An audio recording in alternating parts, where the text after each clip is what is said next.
27/4/2026. اسمي عادل، جيت الأقصر من 4 أيام.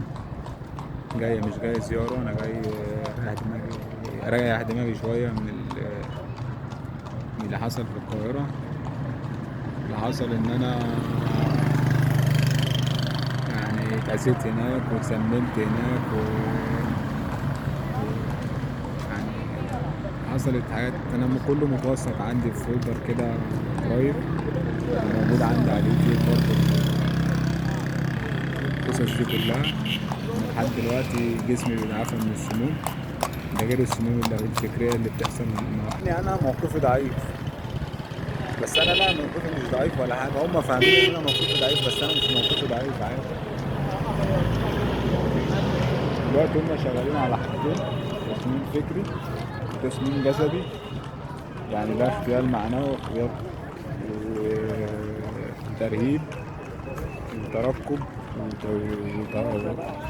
وترصد. مشروع في قتل وعين عينك. ماشي، مفيش مشكلة عادي. مش مستني رحمتكم.